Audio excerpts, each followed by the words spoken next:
Is that the audio? All right. I say it's good to see everybody pretty regular. Like I say that often, but it really is good to see you guys. And I mean that with all my heart. It's good to see you face to face. So thanks for being here. I'm going to open our time in prayer and then just get into it. So God, we thank you for the time that we have to gather in person. And Lord, I know that for a long time I took a lot of these gatherings for granted.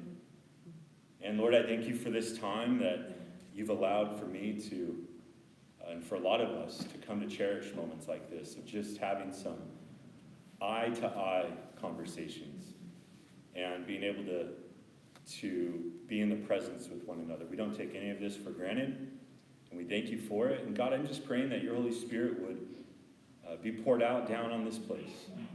And God, that you would speak to us, that you continue to lead your church, God, that you would continue to keep us on mission and continue to put that mission before us that's even bigger and greater for what we believe that you can do in our city, the city of Salinas, for such a time as this. We pray and ask that in Jesus' name. Amen. Amen. So I'm standing on the stage so I can see everybody in the back. So I wanted just to get right down to the meat of why we're here, and then I want to share the story of where we're at today, but I just want to get it right out there in the open. I don't like when people bring you somewhere and they have like this info and they're just like dragging you along, and it's just like this carrot that's in front of you the entire time, because a lot of times you don't pay attention to what's said until the information that's given. So where we're at is we have the opportunity as Refuge Church to join a union with Petra Bible Church. You could call it a merge. We're choosing to call it a union, and we have an opportunity to join the body here. And this is an opportunity that we believe that God has put before us. This is an opportunity that we're extremely excited about, nervous about, anxious about, and confident about. So with that, I kind of want to get you guys up to speed on how this has come about. So actually a year ago to date, nearly, my family and I were on a vacation up in Copperopolis. It's a place that we can go to as a family to just unplug and kind of recharge. Everything is pretty slow up there. The Wi-Fi is slow, cell signal. It's like it kind of forces you into this like slow mode, which is a lot of times what you need, or at least what we need. So we had finished up the school year, which was a normal school year at that time. We had entered into this family vacation, and we were looking forward to, as a family, of just unplugging and slowing down. And we got that. We had enjoyed time. We were in the pool just hanging out. And one of the things that I had kind of on my heart was that God would speak to me concerning a kind of a tension that I was beginning to feel. Just not like a discontentment or like a bitterness, but just a desire, a tension that I wanted Refuge Church to do more for the kingdom and be more for Salinas. And as I was dreaming and always thinking about those things, I constantly would come up against two sort of reasons that I would just shoot my dreams down. One was we only had the facility that we were in on Sundays. And we could technically get it available to us at different times of the week, but dealing with the school district and getting confirmation is just super hard. The last Christmas Eve service that we did, they confirmed our date 2 days before Christmas Eve. You just can't lead and plan and dream with things that are always in the like tentative sort of italics mode. So I had that excuse that was built in, and the other excuse that I had sort of in my mind was that I didn't want to do these things that I desired anywhere but our church. You know, it is a big ask to tell someone who's a visitor or who's maybe been coming to the church for a month or so, to say to them, we're glad that you're here, and here's the next step that we want to offer you. Come to my house, or come to a house, and join a connect group in a home. That is, for some people, that's like a no-brainer. But for most people, they're thinking, that's kind of a big jump. And that's kind of a personal thing that you're inviting this person into. So I just was really struggling with that because I wanted to lead the church further and to see a greater impact happen. And I just wasn't coming to any solutions. But then I remembered that when God brought us to Salinas, our family and I started just driving around. I just had this overwhelming security. Anybody want some ice cream? This might be a good time, but you have to have your masks on. So. But I remember getting sent into the city, and I just wanted to get acquainted with the city, so I started driving around. And my heart was filled with an overwhelming confidence that God had a church building for us. That we weren't going to be a church for our next step or at any point of our history where we would go and build a church on the outskirts of Salinas. You know, some people feel called to be in that particular part of the city. We didn't. And I didn't. I felt like I wanted to be in the mix of the city. And specifically in North Salinas, if you guys remember that when we started the church. So as my heart was dealing with this leadership tension, I started remembering that kind of confidence that God gave me, that dream that God gave me, that He would have a church building for us in His timing and in His way. So I get on this vacation, I'm like, God, speak to me, I want to hear from you. 3, 4, 5 days go by and I get zip, nothing. And it gets to the point where I'm like kind of bumming and frustrated that here I am ready to hear from God, ready to get my marching orders, ready, quiet, unplugged, relaxed. I mean, the environment was perfect to hear from God, and I was literally hearing crickets. It was the last night, it was around 11:30 at night, and this doesn't happen often. I just couldn't sleep. Normally I can lay down and it's like I'm out because the day was great or my heart was filled or whatever it might have been, like where I just could not sleep. And I'm laying there and Kristen's sleeping and I'm like, God, I really wanted you to speak to me. And I'm kind of irritated that you didn't. And then in His gracious way, He just filled my heart and He said, call David Whitaker. Well, David is a pastor at Memorial Hill that I had met 2 months before the vacation that I was on at a pastor's retreat in Colorado. I had talked to this guy like twice. He wasn't a close friend. He wasn't even on my radar. I didn't even have his phone number in my phone. I had to, the next morning, search for it on a spreadsheet that we had gotten for the roster of this retreat that I went on. I texted him and I said, hey, this is Matt from Refuge down in Salinas. Hopefully you remember me. I would love to get some time with you to discuss some of the tensions that I feel in my heart.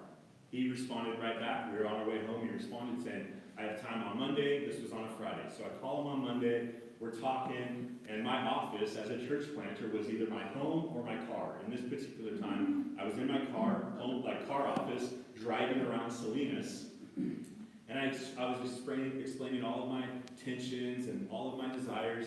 And he just asked me a great question. He said, Matt, what's your dream for Refuge?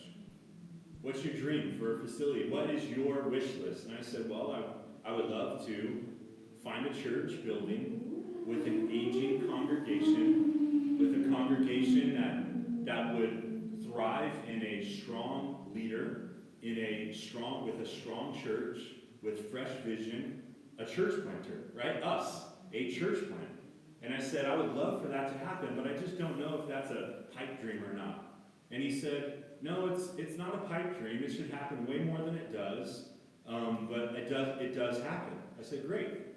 He said, as a matter of fact, we have been asked, there's a church in Salinas that we've been asked to do an assessment for. Their pastor's retiring at the end of the year. Remember, this is July of 2019. Their pastor's retiring. We've been asked to do this assessment. I might be getting way ahead of myself. This is what he's saying, but I might, is it cool? Is it okay if I put your name in the ring for consideration if they see after the assessment that it would be good for a healthy, strong, vibrant, energetic church plant to come into this particular situation. I said, sure, why not? I didn't think anything of it. He prayed for me. We had a great conversation, and that was it. So he sends out a text and connects me with the guy doing the assessment, and that was the last that I had heard of David, or from David. And I did that intentionally, right? Because I did not want to get him, because when I researched him, I was like, oh, he was the director, the executive director of the association that was being asked to do the assessment, Next Gen Churches. Well, I had no idea. I just thought he was a pastor in Morgan Hill, which was the closest regional church to us in Salinas. So I left him out of it. I didn't hear anything. Come August, I get the call from the assessment guy. His name is Josh. He goes, yeah, just tell me about yourself. I said, I'm a church planter. Here's where our church is meeting. Here's what we're about. Here's what I'm about. He goes, great. I'm a church planter too. I planted, 13 years ago or whatever it might have been. And we merged and we just kind of hit it off. And he said, don't expect to hear from me for a few months because we're not really getting rolling with the assessment yet. I said, no problem. Because again, for me, this was like a pipe dream, right? This was something that I was not going to think actually was going to happen. So we don't hear anything from him, which is totally fine because we're not in the COVID time. We're still meeting at Veranda. Things are going great. And Kristen and I, with some other pastors from Salinas, we went up to an event in Mountain View in November. And we go up to the event, and who's there? David Whitaker. We run into each other.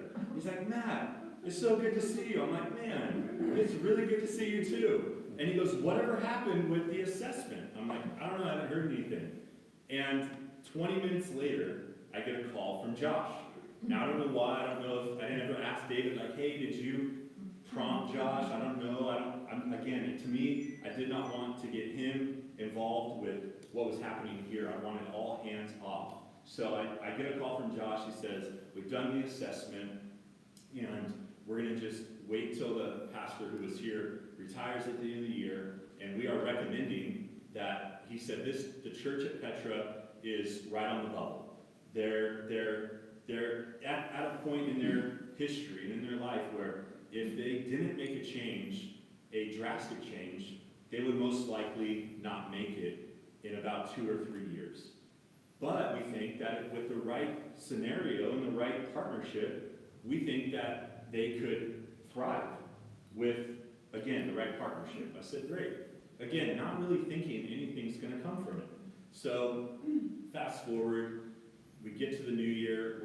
My family, we're up in Copperopolis again. It's like maybe when I want God to do something huge, maybe that's where we're going to go. And again, I'm feeling like at peace because we're still meeting face to face. That tension that I had I kind of felt like was released a little bit. At the same time, though, I was not clear on what was happening with us and our church and all of that. So after our trip in Copper, Josh reaches out to me and says, hey, let's grab lunch. So we do. He and I grab lunch. We talk theology. He gets to know me because this is the first face-to-face conversation that he and I had. He says, okay, everything that I'm hearing about you and about Refuge and what I thought about you guys is true. I'm feeling confident in this potential union. Just hang tight, and I'm going to kind of just meet with the elders here at Petra, because how Josh wanted to approach it was that the elders of Petra would go through the process of getting to know me and feeling comfortable with me and our church to where they would ask me to come and be the pastor here. That's how Josh wanted to do it and there's a lot of reasons that I'll get into later about that. So I said, great. Again, hands off. I'm just hanging out, trying to pastor our church and be content with where we were at. So I didn't hear anything from January, from like the beginning of January through like maybe the end of February. And I touched base with Josh, and he says, yeah, things are still going well. They have their interim pastor here. I don't want to push, but I need to identify kind of a leader amongst the elder team. And that person became Jim Love, who, if you guys were here when I taught here, he was one of the gentlemen who had talked about the assessment and all of that in bringing that up. So anyways, I meet with, Josh says, the next step is to meet with the elders here at the church. I said, great, I'll meet, totally, this is great. So Jim and I meet in early March. We have lunch, and we have a great time. He says, this is great. You should meet with the rest of the elders. Maybe we'll have you come and teach at Petra. Now, we had, the week that Jim and I had met was right after we had gotten the news that we could no longer meet in the school. So remember Refuge was 1 week ahead of most other churches with the orders that were given because schools shut down prior to churches. So I had told them, hey, we're doing this online thing, and, this is what we got to do for the foreseeable future. So we touched base the next week, and in that time, churches, it was like the for real lockdown shelter in place, not phase 2 or phase 3 or anything like that. So I called him up and I said, what are you guys doing for Petra? What are you guys doing for services? And what are you guys set up to do? And Jim said, well, I don't know what we're set up to do. We're probably going to do the online thing, but I just went ahead and sent your Refuge Church link out to some of the elders and some of the people here. I'm like, oh, okay, awesome. So again, even if we wanted to do something in that time, we couldn't. We couldn't meet, we couldn't gather, we couldn't do anything. What happened from the time the shelter in place started to really now was an incredible transformation in my heart personally in regards to the union. When I first heard about it, I kind of puffed my chest up because it's good to be desired. And let's be real, right? When you're first picked on the playground, when they're picking teams, you're like, yeah, that's right. That's the natural reaction to have. So I had this kind of, that's right. I'm the answer. We are the answer. And we're going to fix all these problems. And are you guys not thinking that? Not at all? At least Kurt is. Right? At least Kurt's the one honest person here. I mean, how can you not feel that way? So, but through the shelter in place, I don't know about you guys, but I have seen a lot of personal insecurities that I have come to the surface. I mean, try to pastor a church that you can't physically see. And you start thinking, man, if they have the option to tune into me or to tune into so-and-so, man, they're going to probably tune into so-and-so. And I don't even know if I'm going to have a church when we're actually able to come back. Not saying that that's true, but that's what I was working through. And as I was working through all of this concerning the union and the merger, I just started thinking, maybe as much as we have to offer to Petra, maybe Petra has to offer to us. And it's more than just a building. It's more than just the facility and the grounds, but it's people. It's relationships. And what if the union will actually begin to push our mission even further? What if this potential, coming together we will see more people who are lost in their sins find their home in Jesus Christ. Yeah. And more people who have found their home become strong and mature Christians who are reproducing themselves. What if this is something that goes beyond my initial desire for just a building, a meeting place? What if it goes beyond that? And through these 14 or so weeks or whatever it's been, I kind of stopped counting. I've just come to a place of accepting and really believing that as much as we have to offer and as much as we have to bring to the table, Petra does as well. And I am beyond excited for the possibility of this. Again, not just because of the obvious things. Is it going to be nice to be in a church building that we do not have to set up and tear down? Yes. Hallelujah. Yes. Right? Simeon and Jordan and Micah don't even know what to do now for church, But it goes beyond that. It goes beyond what, just the physical. It goes, there's a spiritual heritage that has happened here on these grounds that it's an honor to step into. And further new memories and new victories and new ground that we can claim in the city of Salinas. You know, when we planted the church, if you guys were here from the beginning, you know that Northside was never our goal. And you even know that Verona Meadows, as sweet as that relationship has been, was never our goal. We did not want to put our flag in the ground at Verona Meadows from the time we were there till the time Jesus called us home.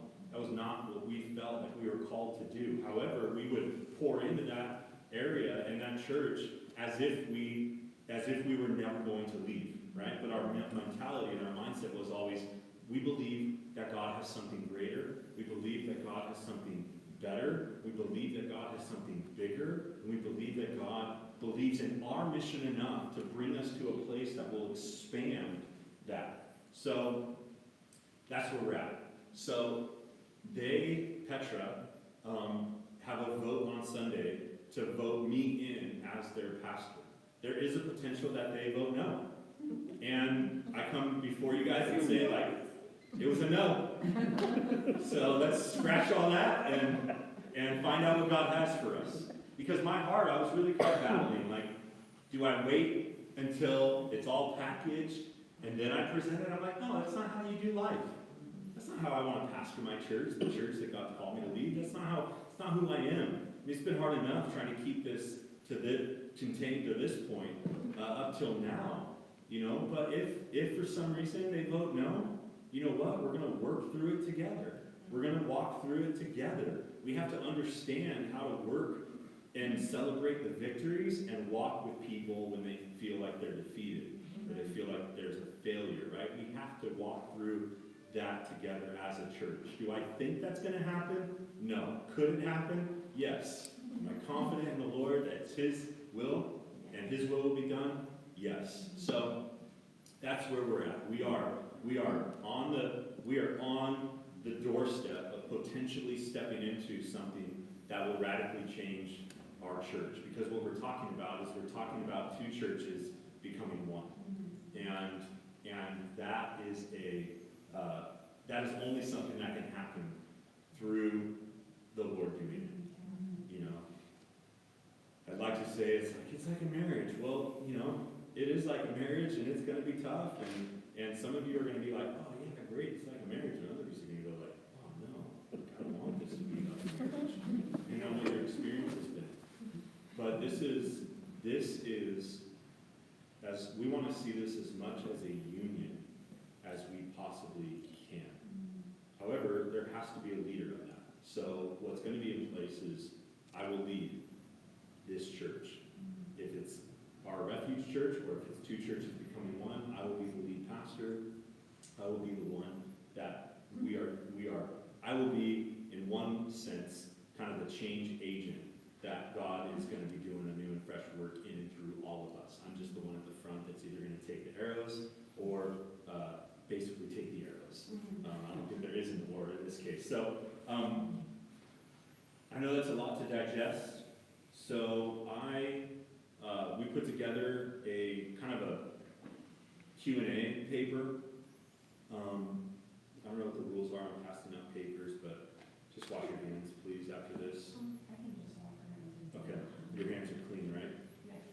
So you might need to do like one per family. So some of these aren't all the questions that you have. If you have more questions, we can go through those. But I wanted to put these before you guys so that we can work through some of these together. Thank you. Let me pull them up here.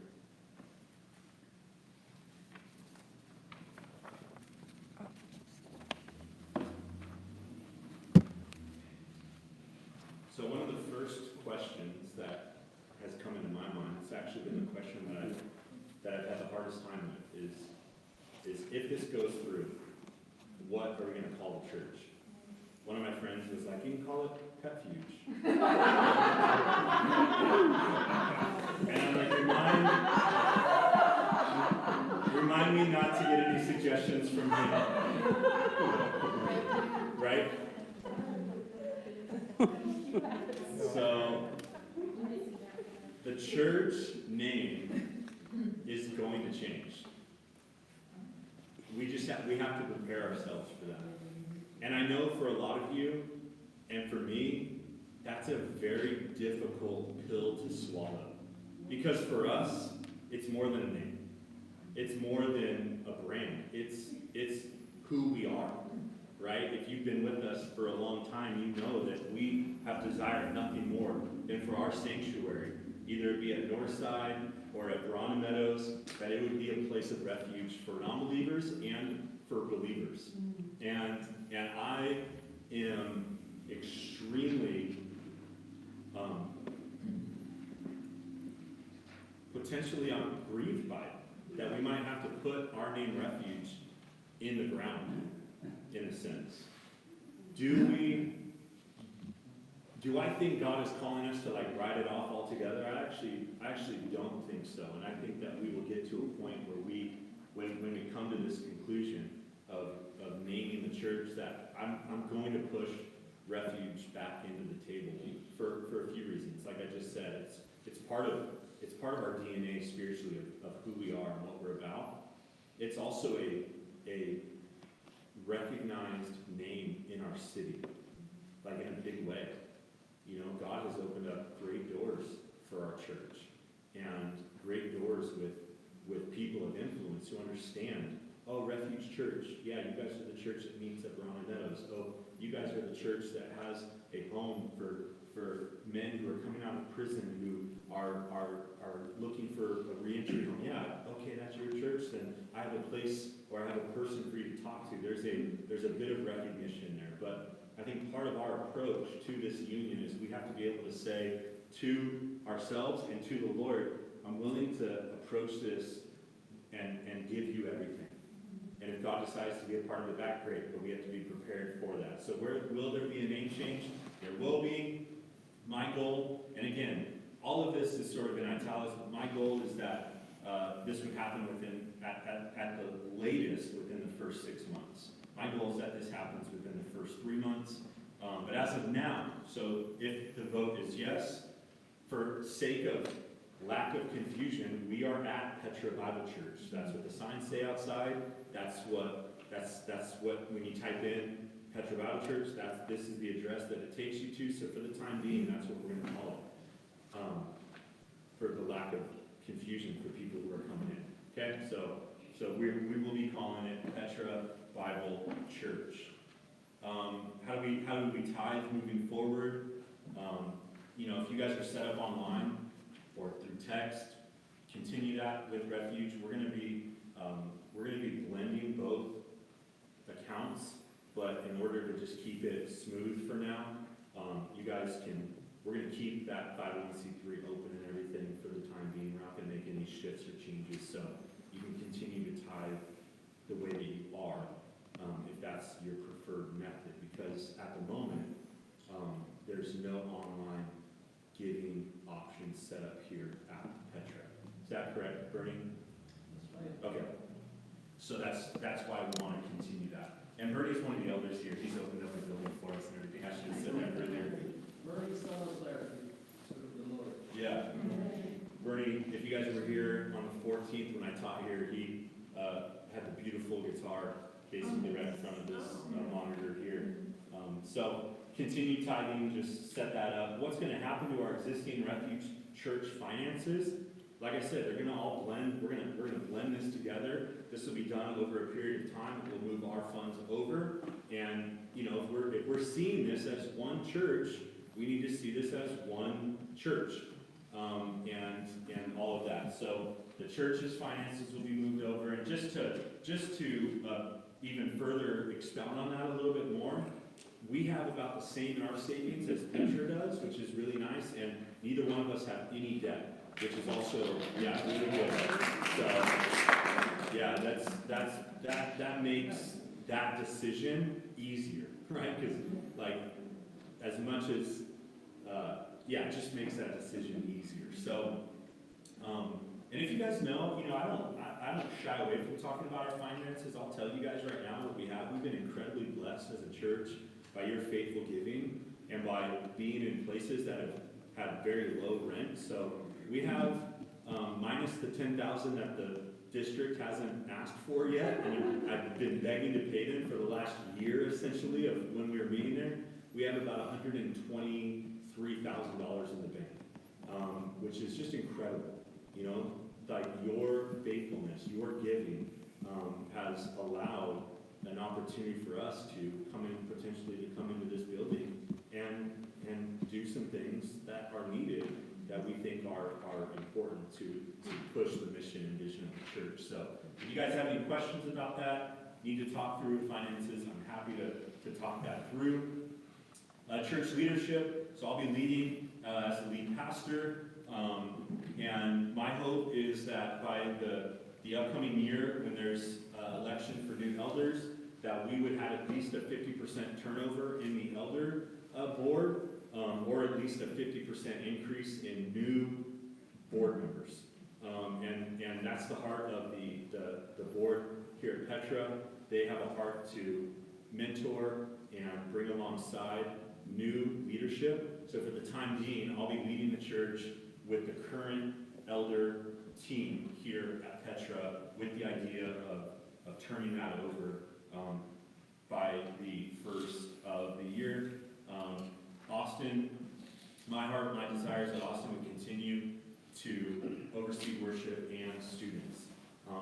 You know, Austin plays just as much of a part in what we do on Sunday mornings as I do, and it's part of my conviction that he come alongside me, that I don't have to, you know, there's going to be a lot of battles, and I don't necessarily mean that in a negative sense, but there's going to be a lot of things that we're going to be faced with, and that I'm going to be faced with personally.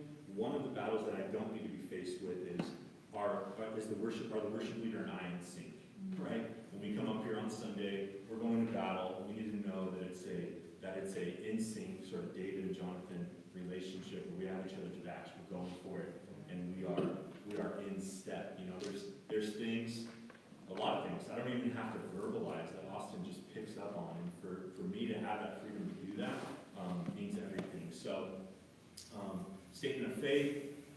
Ultimately, our statement of faith isn't any different than Petra's. We went through that, and where there will be some differences, we will talk those through. Nothing major. What will our affiliations be? I don't even know if you guys knew what our affiliations were to begin with.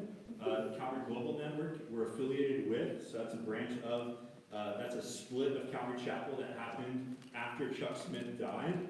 There's a group of older, let me phrase this correctly, because it's not the right way. There is a group of pastors who saw the Calvary Chapel movement and the way Pastor Chuck did it as the only way to do church on a Sunday morning.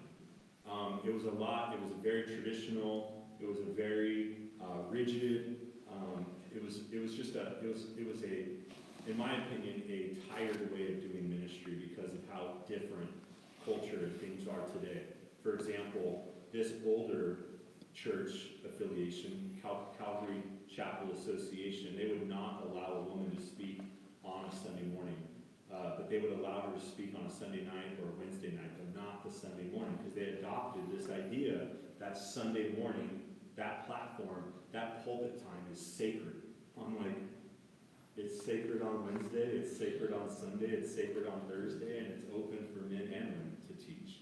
So Brian Broderson, who was leading Calvary Chapel Costa Mesa, realized, man, we're driving people away more than we're reaching people, and I want to have some lateral freedom to move on some of these issues. So he did, and he was essentially forced out of CCA, so he started Calvary Global Network, and that's what we are affiliated with. So we're affiliated with the Calvary Chapel, but on the CGN side of things. And Petra here is affiliated and associated with Next Gen Churches. So that's the group that did the assessment. It's a wonderful association, so we will be a part of both of those. And really, neither one of them are a denomination. Neither one of them are saying to us, like, you have to forsake this to be a part of this. Really, it's a blessing to be a part of multiple. because I don't think there's one affiliation or one denomination or anything like that that is completely perfect until we get to heaven. So some of the other things, they're there. Some of the important things, ongoing ministries, Angel Tree, Verona Meadows events, the ministry that Jordan has in the house, those are all a part of what we're going to continue to do. Our relationship with Verona, I kind of want to continue to be their go-to call, right? Just because we're not meeting there, the relationships are there, we're less than a mile away. I think it's important to continue that, honor those relationships there. And what to expect in the next 3 to 6 months, the teaching and worship for you guys is going to be most the same. For the people at Petra, it's going to be different. They've had an interim pastor here for 6 months that he and I are different. And I'm not going to say how we're different, we're just different. But for you guys, it's going to be a lot of the same, because you guys are used to my voice and the way that I teach.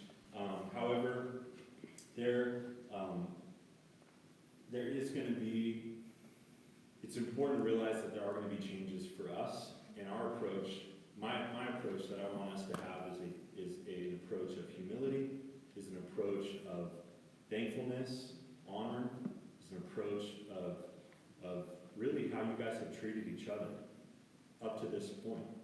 You know, I don't feel like there's ever been in our midst, in our church, ever been somebody who's been pushed to the outside unfairly, somebody who's gone unnoticed.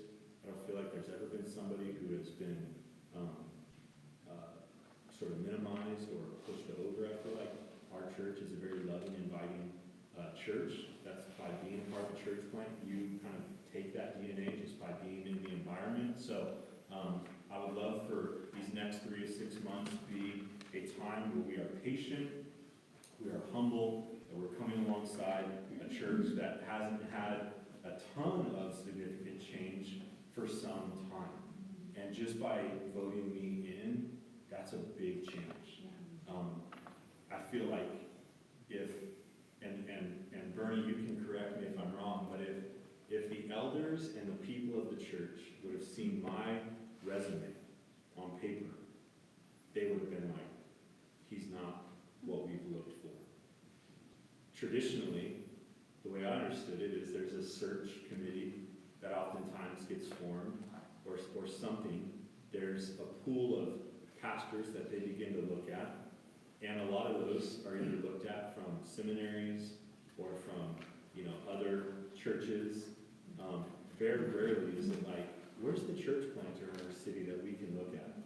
And where's the guy who just barely went to Bible college? And where, if they ever look at me on paper, I don't feel like I would be much of a fit here on paper, but I know that God is opening this door for us, and I'm excited about that, to bring a fresh mission to drive us into and lead us into the future. So, but for Petra, I think it's going to be a big change. So I'd love for us for these next 3 to 6 months to just be patient and humble, loving and caring, and all of these things that make it extremely difficult with a mask on. And know that when we're done with this, when we're through this, we're going to write a book on how to merge a church during a pandemic. Right? I'm just waiting for people to write books on how to smile with your eyes, while wearing a mask or something like that. Yeah. And another important thing that I just want to cover on the Q&A real quick is they have a wonderful outside area for the kids. And some of you parents probably have scoped that out and looked.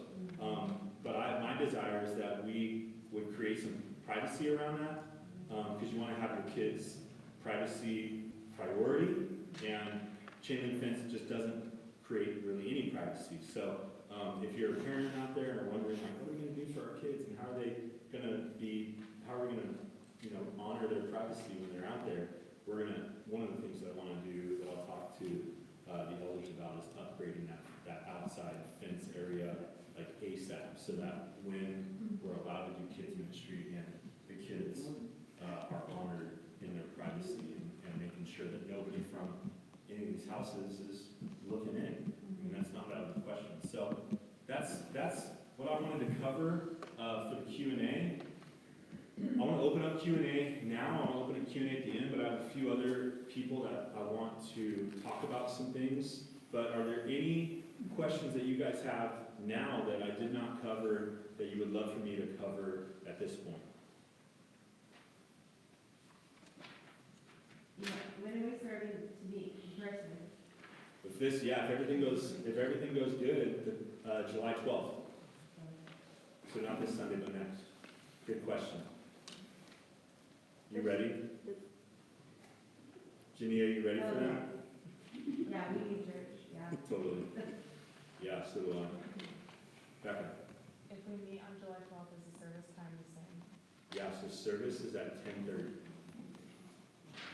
Cam. Is there anything on youth group yet? Yeah, so I believe we've talked about doing a survey, but looking at the kids that have been at your house tuning in, it looks like youth group, like 80% of youth group is already meeting. So, at least that's what I saw when Sharon tagged on that stuff. It was like Anna and Caleb were missing, a few other kids were missing, so it seems like that will be happening very, very, very soon, because it needs to happen. So, soon, buddy. Even if it has to happen at your house, because it's already happening. Which great notes, by the way, last Friday. Anybody else? I know questions are coming up, so if you have one. Who's back there? What's up? How many members of that group? It's a great question. Bernie? Yeah, well, when we met together, I thought there was more of you than there was of Petra. And it turned out it was the other way around. So we're about the same size, pretty much, that there is now. I don't know how many members you have somewhere else. It's about what you have right there. Yeah. 50. Yeah. Great. Good. Good question. Hang on, Kurt. Just got another one. Did you raise your hand again? Yeah. Okay. Is there gonna be a time where, I guess, if it does come to emerging where we can, get together where, we can celebrate together, we have our masks on? Definitely. There will be multiple gatherings where there will be a safe number of people for sure. That is mandatory, for sure. Kurt? Is there gonna be like a Wednesday night service at all? Yeah, that's another great question. So my heart, man, is to have things like that. A midweek touch point corporately, begin to think about nights of worship and prayer, real kind of nights of ministry. That's been one of the hardest things for me not to have, honestly. So yes, yeah, most definitely. Yes? There's something that was on the news that the governor said that we can't do any worship for Yeah. how long? Yeah, yeah, watch. So this is being recorded, but as long as there's protests, there will be singing in the church. As long as they're allowing protests, you cannot tell the church they can't sing. Everybody on board with that?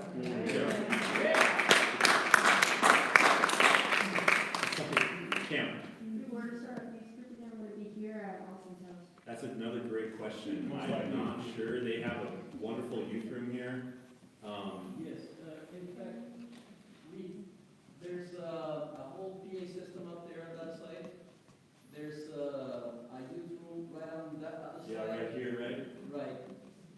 So, and then underneath, there's also there's rooms all over there. There's rooms everywhere.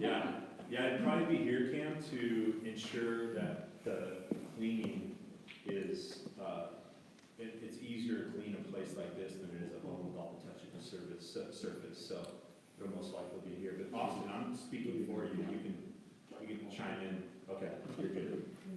Victoria? Can we take the tour even though we don't know yet? Possibly, we just wouldn't be able to touch anything. So No, if we you guys- don't have to touch, I just want to see. Potentially, because we don't want to dirty up stuff and contaminate things, but that was part of my local meeting here was, so you guys would catch it, catch the vision, which doesn't take much. But what else? Any other questions right at the moment? You have disinfectant. So Chad, I'm gonna have Chad come up. Because one of the things that is going to be different for us, I mean, one of the many things that is going to be different is they have a church membership here, and it's a congregational. They told me it was quasi-congregational rule kind of led. I felt like when I read the bylaws, it was like a full congregational. But at any rate, what that means is part of Petra voting me in is that our membership is grandfathered in. So you guys will immediately have membership here, and that's important because when it comes to time to vote, like I'm gonna need your votes. I mean, right? I feel like I'm Trump, I keep painting like, vote for me. But in all seriousness, if we want to see change, right? So Chad is my membership guru just by experience, the goods and bads of it, but also just the way his mind works. And I wanted him to kind of share just some things on kind of why membership and the pros and cons to it. Because what we're going to come to is we consider all of you members of Refuge Church. We mark that by faithfully attending, serving, or giving. Those are like our 3 marks. You guys haven't been through any of our intro to Refuge classes because we haven't had any, but you've gone through the school of hard knocks when it comes to being a part and a member of Refuge Church. So I want to chat and talk about that a little bit and be available to answer questions, because unless you tell us you don't want to be a member, you're going to become a member. You're going to get a little certificate that says you are a member, and it's going to be all official. And when you guys are laughing, I mean, it's new to me too. I don't even know if I'm a member of Refuge Church, and I'm a pastor. So, Chad, come up, man. And I wanted Chad to come up just so that he could take his mask off. Well, Matt, what you're saying is, this sounds like a Baptist church. It is a Baptist church. I know. And Bobby had been here, what year? What year? Yeah, I mean, a long time ago, Oh, right? I don't know, it's been forever, yeah. Calvary Baptist Church, That's yeah. right. That's what I'm saying, where's the kitchen? We used to have a kitchen. There's 2 of them. There. Speak up, Chad. All right, so first things first, I wrote a little paper to be called a dissertation. And it is available, and so what I'm going to talk about, just real briefly, is based off of that. And so it's available in PDF. Let me know, I'll get you a copy. Easy. So Petra is a congregational or member voting church. That means for bigger issues such as this pastoral issue, you get to vote. Okay. Now at Refuge, we don't have that. So this, as Matt said, this is something that will change, and it's going to change very quickly. One of the things we wanted to address, and that I tried to address in the paper, is that a lot of people have a built-in reluctancy to the idea of membership. If you look kind of historically at what Calvary Chapel and a couple other movements do, in some ways it was based on a reaction against those types of things. So there's kind of a built-in heritage to be dismissive about membership. And one of the things the paper and I want to talk about is just understanding why. And a lot of people have this reluctancy either due to a past experience, or maybe they don't have a history with it, and so it's easy to just kind of so membership in itself is neutral. Okay, it's not positive, it's not necessarily negative. It's whether we're going to make it. Now, the way leadership, or the way that membership really thrives in my book, is if it's managed well. Because membership should have benefits for us as the members, and it should have benefits for the church as the leaders. For us as members, it gives us a stronger social closeness. It gives certain rights, so as far as voting, things like that. It gives you a sense of solidarity. It gives you a sense of, hey, when I show up this Sunday, is it going to be radically different than the previous Sunday? And so it gives a sense of conformity. And in those things, you get a sense of freedom, in one sense, because it turns into somewhat of a repeatable model where you have an understanding of what to expect. Same thing for leadership. You know, when you, on the leadership angle, if you have members, what they're committing to is they're committing to serve, they're committing to tithe, usually, or give, however you want to frame it. They're committing to, under the Petra bylaws, you're committing to certain Christian living aspects. And all those things benefit the church. Matter of fact, there is a case study that I looked at of a church in Ohio where when people had gone through the membership course, they were 40% more likely to be involved either in home groups, they were 40% more likely to tithe, they were 40% more likely to serve in whatever mission the church has. So there's benefits on both angles. Excuse me. So much of what will be included in our membership has not yet been defined. So there's an idea that, you know, some people say, oh, here's 7 points why membership is great. We're kind of going with 4 maybes and 3 I don't knows at this point. You know, we haven't said this is what it looks like 100%. There's things that we're going to be wavering over. There's things that we're going to be discussing. There's going to be emphasis put on some things and things that are de-emphasized, all these types of things. And also, it's worth noting that in one sense, you know, bylaws and constitutions can change. Matt mentioned that over 3 to 6 months, you know, there may be some changes. And when that happens, there's a chance that how we look at membership will change as well. So, as we consider this membership, it's important that we stay flexible. You know, Matt and I at times will say something like, you know, the concrete's still wet.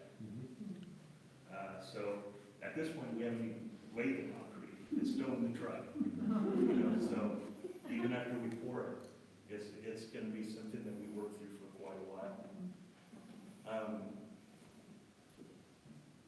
When I talk just real briefly about what it looks like for someone, if you were brand new to the church, just what you could expect out of what we're proposing.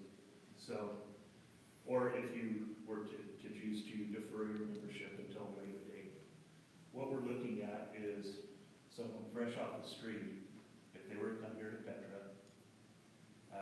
within the first couple weeks, you would be invited to some sort of newcomers function, where you would hear from leadership, you would hear what the vision, values, and mission of the church are.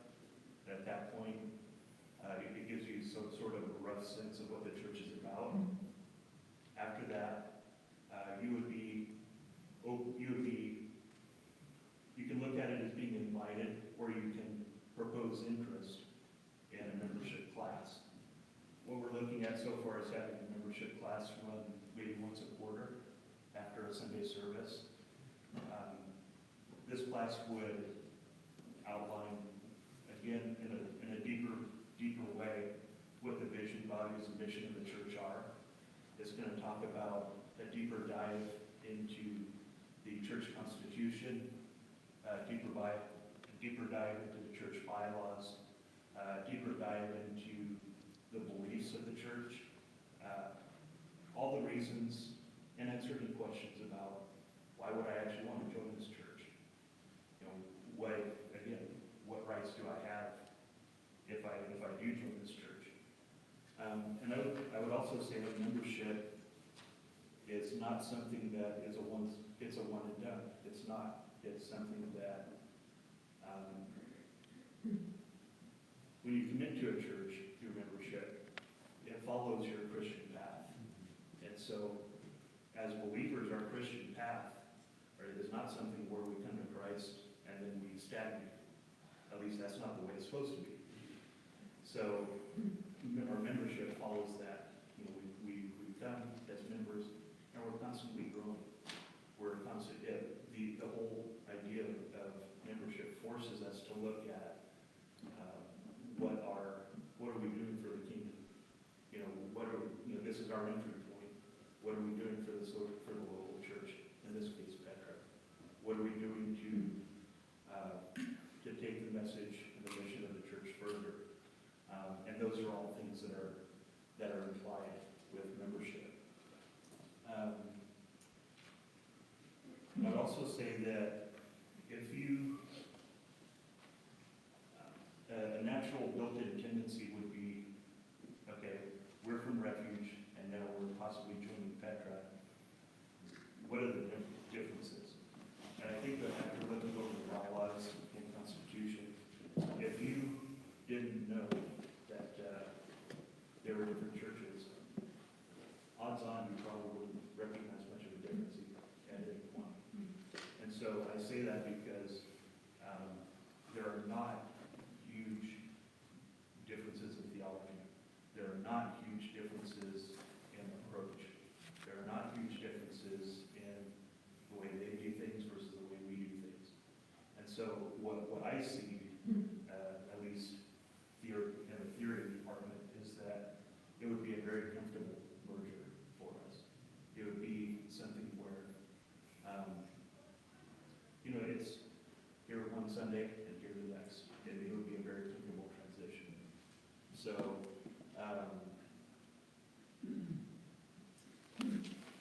that's pretty much what I have for tonight.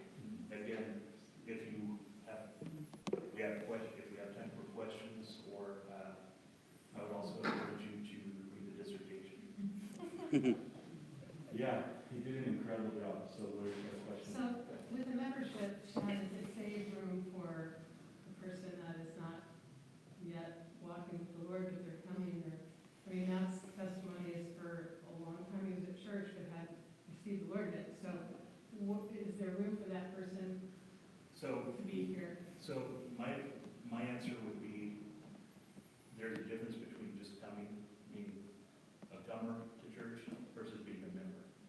And what I would say is, let's say we're at a new members class. The first thing you say, or the first thing I come to say is, okay, welcome to the class. Before we go anywhere, we're going to talk about Jesus. Because if you're not walking with Christ, there's not really a point to joining the church. It's, we want to get the horse before the cart. We don't want the horse on top of the cart. We don't want the cart on top of the horse. We don't want the cart in front of the horse.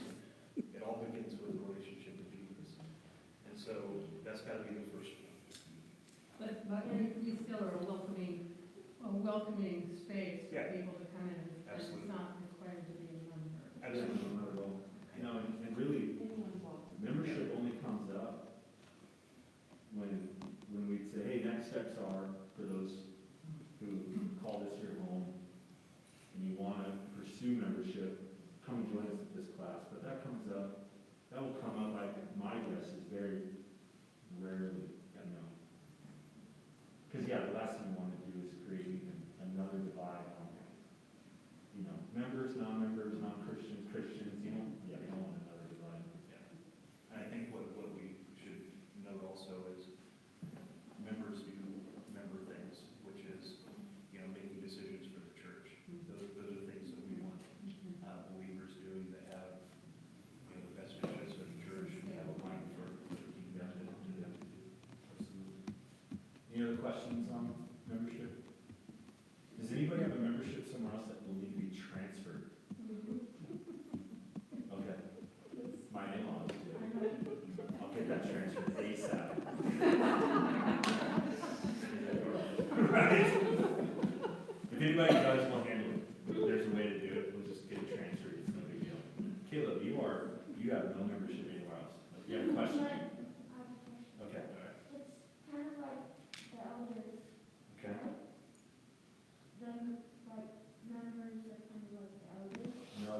That's a good question. Yeah. So elders are really making decisions for the church at the finance level, more than the vision and guidance level. And so what we're talking about as far as members is, let's say we wanted to make an additional building. That's a choice that maybe members should vote on. But maybe we don't like your dad anymore.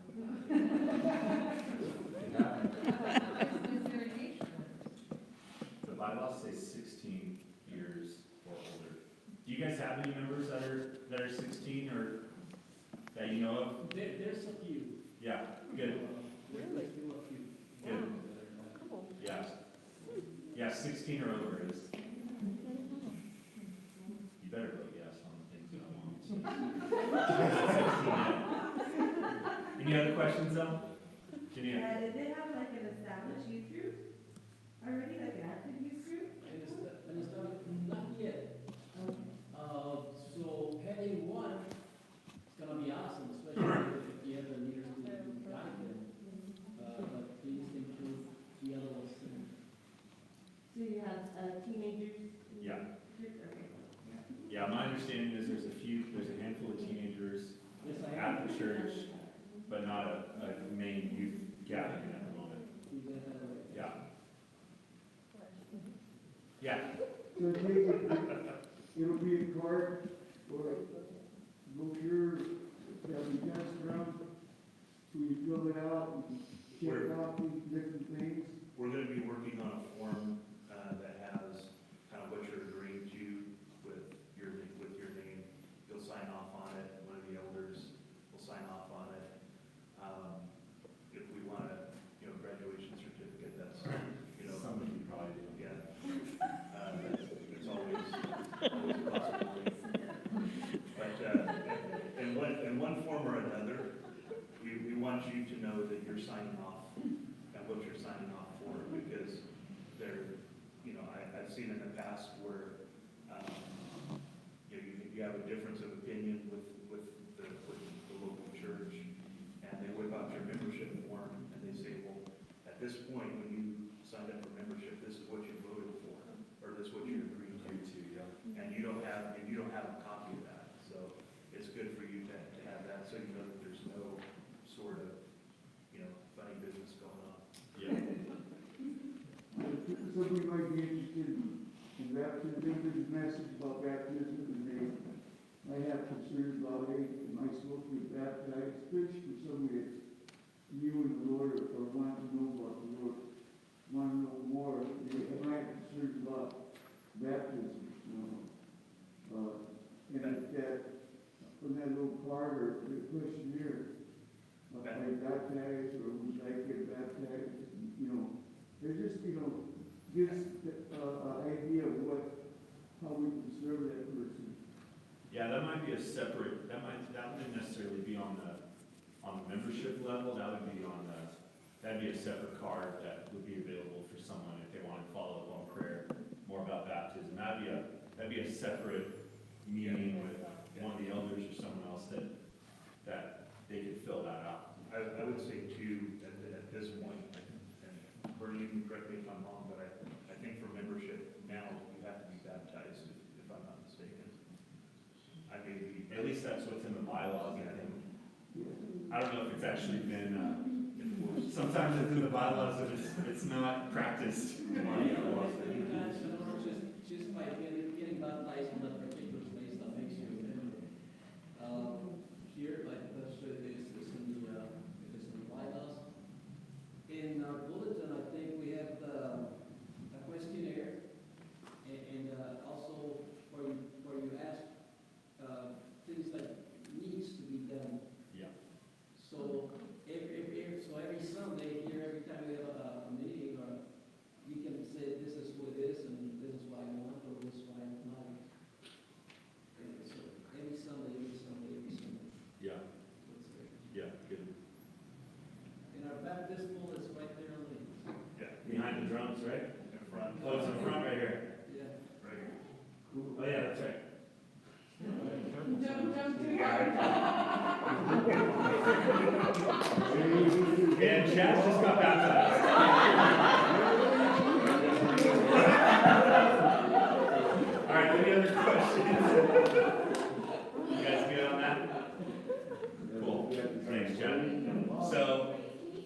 Yes. I didn't understand what you were saying. So are you saying that you have to be baptized in order to be a member? And I misunderstood.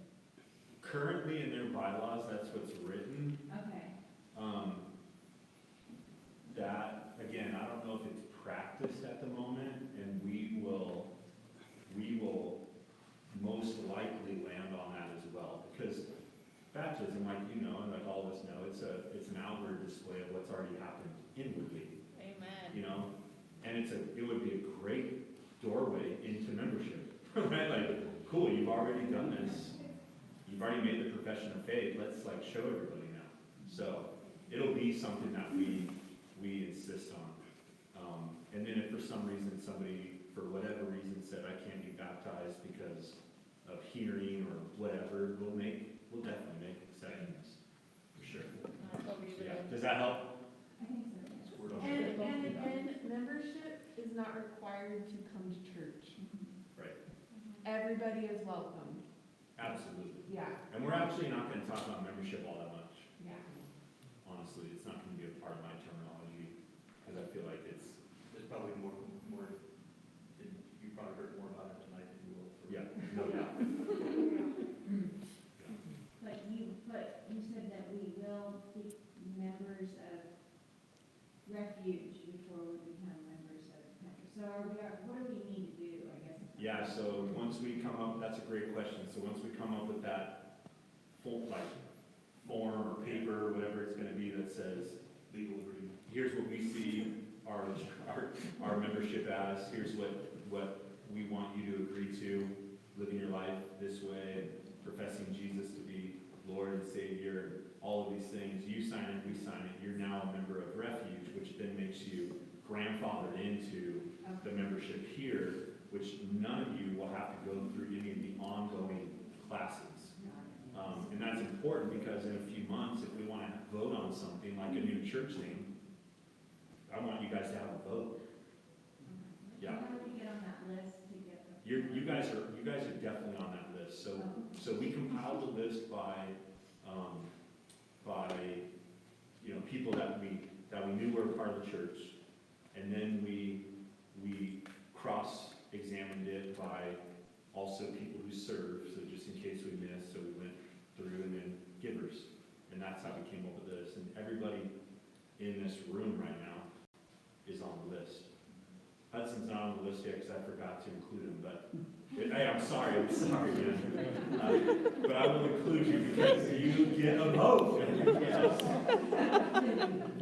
Any other, We're gonna have mail-in ballots.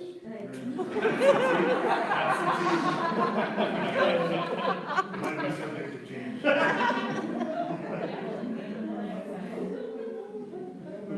Any other serious questions? Awesome. Thanks, Chad, for that. Any other questions that came up while we were talking about that we wanted to circle back on regarding the union here? I should hear Sunday afternoon, because they're voting here on Sunday, so I should hear. I'll let everybody know how it goes. How are you gonna do it? It'll be on social media, like, hey, this is what's happening. No, we'll do that. We'll shoot some texts. I mean, it's pretty easy to get a hold of most people in our fold. We send texts, but we call Bobby. Yes. We are happy to call Bobby. That's way for everybody to get that paper from chat. The membership info.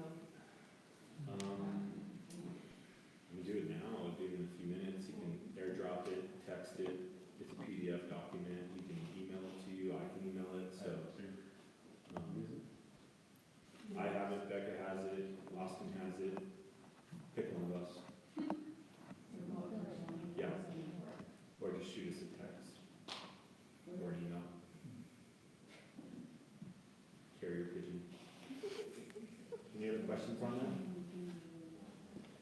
So that's what I have this evening, and my heart is full. It's expecting for God to seal this thing up. It seems like from the beginning a year ago. This was him doing it, and has continued to do it. And our approach from day one is that we would sit at the table until there was a reason not to. And we're still at the table. You know, we're still here. And the relationship that I've been able to form, and some of the other elders have been able to form with the elders of Petra, has been encouraging. They've been wonderful. They are, by voting for us and by recommending me and the following, the church, they are wanting change. They really are. And it's special to be invited into an instance like that when somebody or a church realizes, and they have said on multiple occasions to me, if we don't do something, our church will die. And this is what they're choosing to do. Now we just hope that the rest of the church chooses that as well. Amen. So I thought, I didn't talk to you, Bernie, about getting a little bit of a tour. I don't know what your thoughts on that are. Maybe just the downstairs so they can walk through the hallway, or I don't want to put you guys out at all, so.